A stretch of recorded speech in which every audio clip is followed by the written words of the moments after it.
um, against a loveless world. Susan, thank you very much for being with us. I know you're very tired, you've been traveling, but we really appreciate your presence here with us. Salam to you and shukran to you as well. Thanks for having me. As I said earlier, you've recently been in Gaza, you've written about this, you've appeared on various media about this, and you've used some pretty strong language, apart from, of course, saying that the politicians and journalists in the West often call this war. The informed and honest call it genocide. You've also used such stringent terms as Holocaust, erasure, saying that Gaza is hell, it's an inferno teeming with innocents gasping for air. And you've said that nothing can prepare you for this dystopia. What reaches the rest of the world is only a fraction of what you saw. Tell us a little bit about that, please. I mean, it's exactly, it's just what you said. I mean, it's really, there are no words that can adequately encompass the horrors that are happening in Gaza. Every aspect of life has been completely dismantled and degraded. It's really a hell. I mean, it is, it's beyond all of the horrors that you're seeing. I mean, people getting, the extreme violence of people getting bombed and their bodies torn to pieces, and children terrorized daily, and just the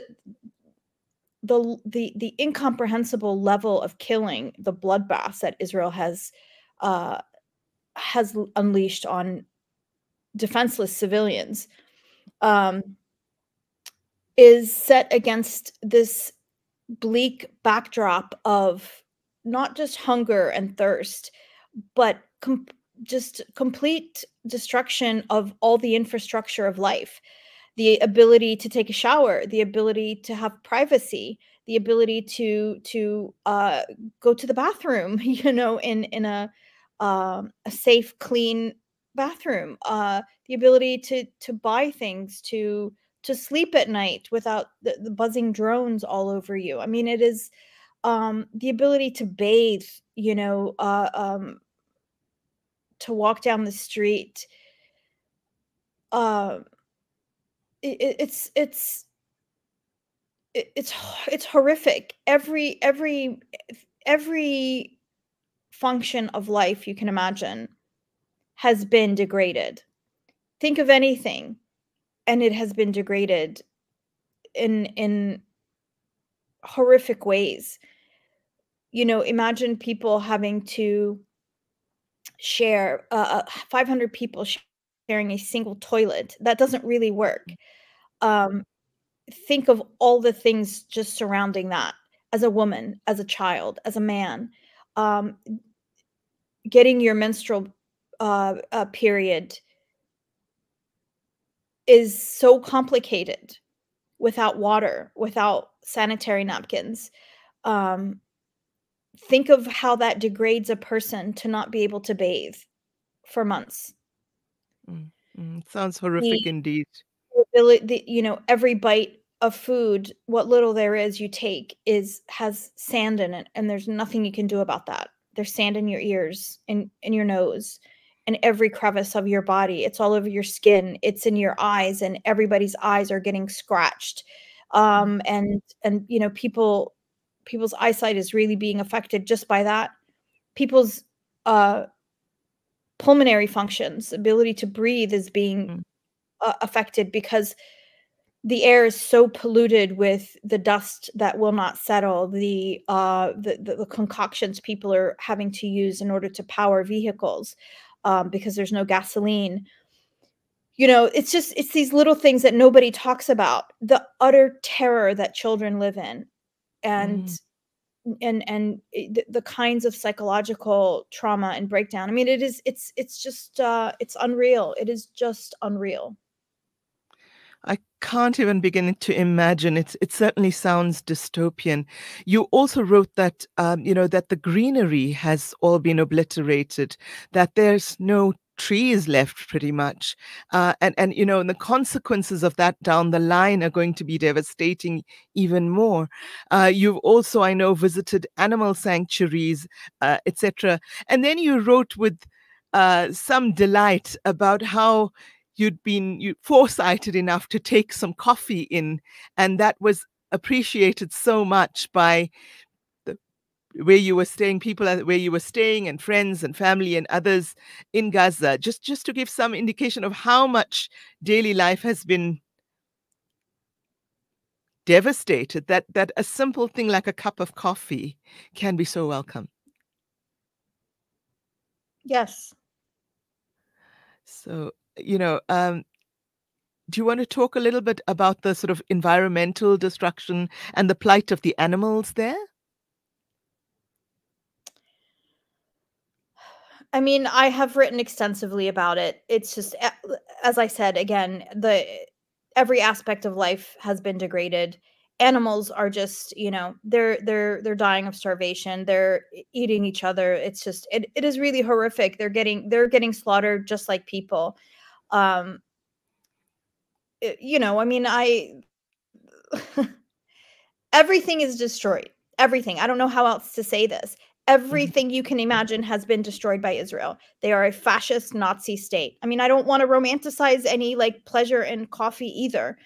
Sure. It's a Holocaust. It's a Holocaust. And there's nothing romantic about it. There's nothing pleasant. There's nothing cute. There's not a moment of joy. The fact that people have, you know, the fact that a cup of coffee feels like, heaven for a few And moments gives uh-huh. you an indication. So, Yeah. yeah. Yeah, absolutely.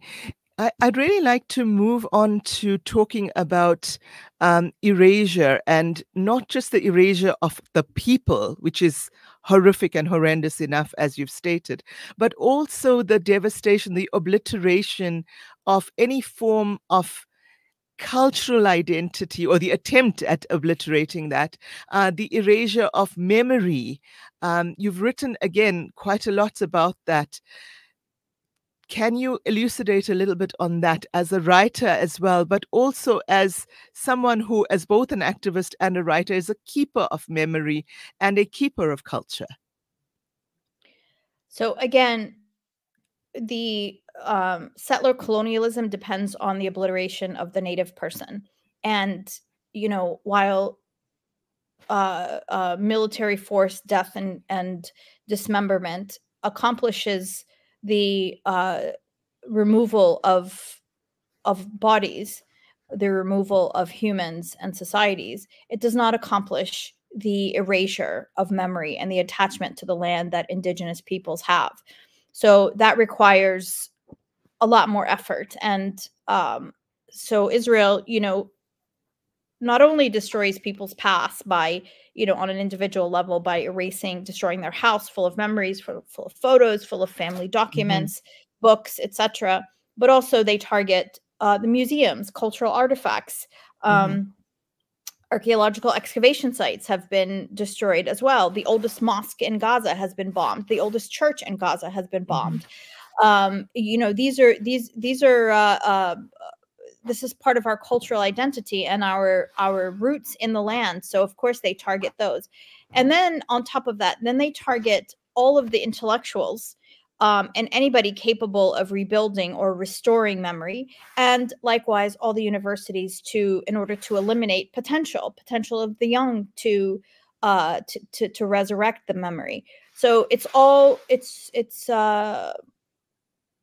you know this is an old script. The previous monsters before them did it in the Americas and in Australia and the like, but mhm, this is just happening in modern times. mhm, mhm. That the settler colonialism is going about a genocide. Absolutely. Susan, please stay with us. We need to go for an ad break now, but I'd like to pick up on that when we come back in a few minutes, inshallah.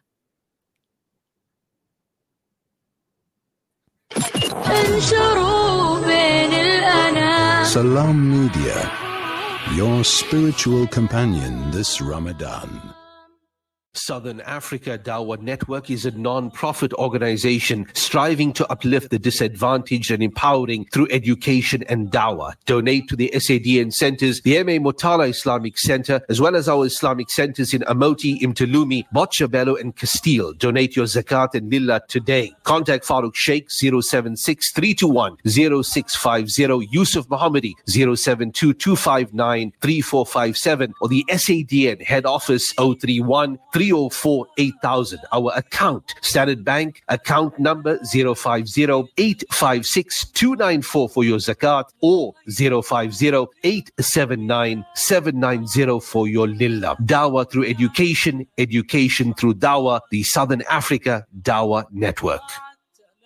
This Ramadan, spread the love with Sunshine D margarine, the perfect addition to your seri table for spreading, baking and cooking. Sunshine D is rich in essential vitamin A, E and D and is the tastiest way to get their day or night started. Sunshine D. Tastes nice, no lies. World-class financial services only at Sapphire Global, your financial partner. If you are looking for Islamic, Sharia, and ethical financial products, look no further. Sapphire Global offers a wide range of financial service offerings from short-term to life and investments. A full-service center with all financial requirements under one brand. Our highly skilled and experienced consultants are ready to help protect your financial future. Contact us on 041 001 0184. or visit our website on www.sapphireglobalfs.com. Sapphire Global is an authorized financial services provider.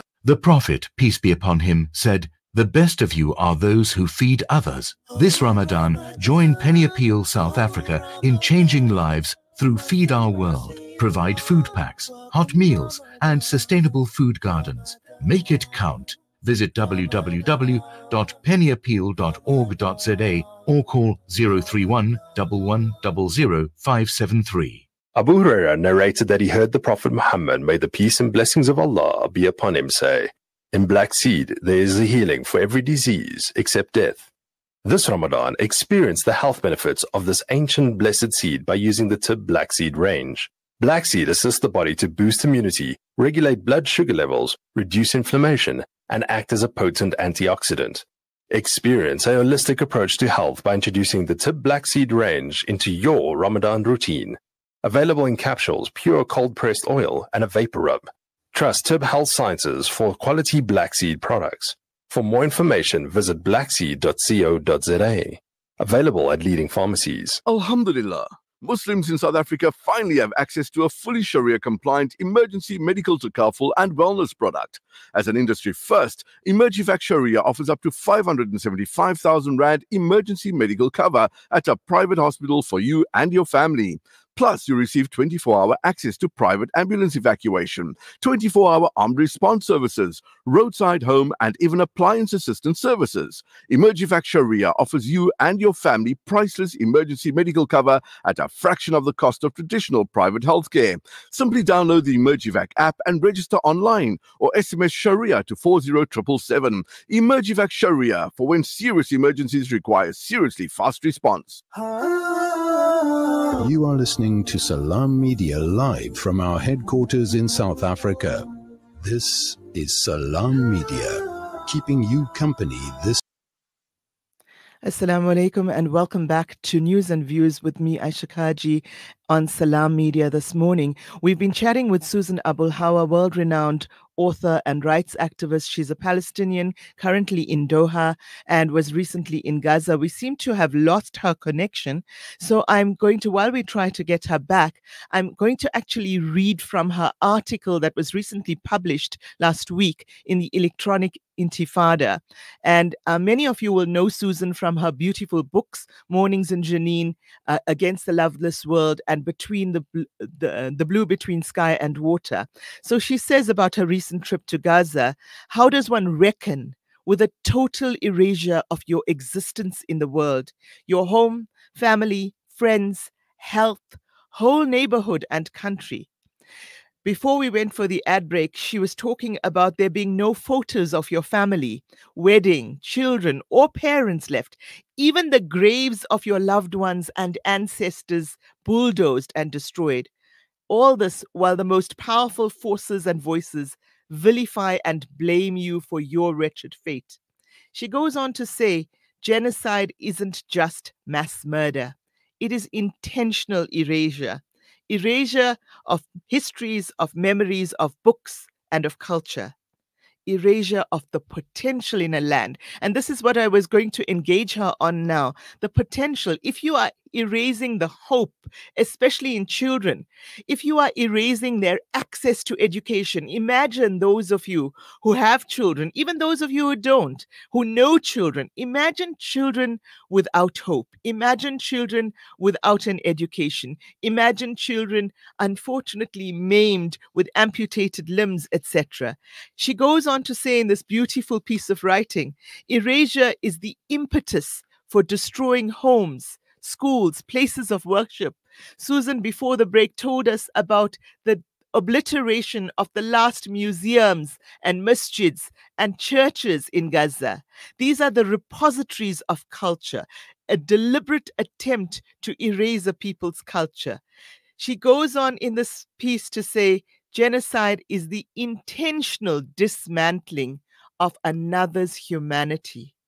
It is the reduction of a proud, educated, high-functioning, and ancient society into penniless objects of charity, forced to eat the unspeakable to survive, to live in filth and disease with nothing to hope for except an end to bombs and bullets raining on and through their bodies, their lives, their histories, and their futures.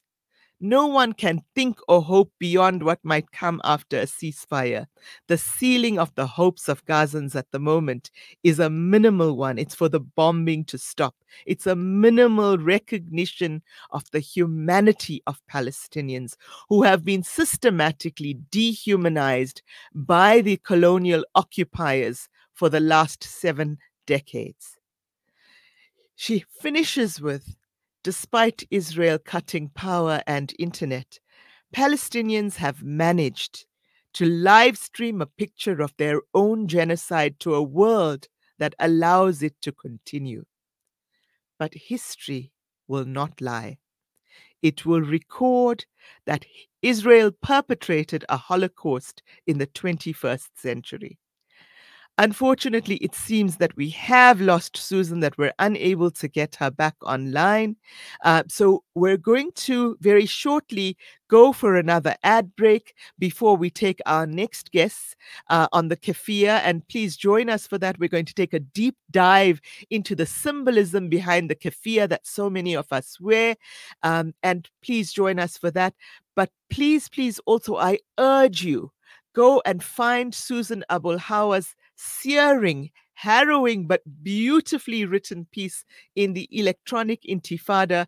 It is titled, History Will Record That Israel Committed a Holocaust.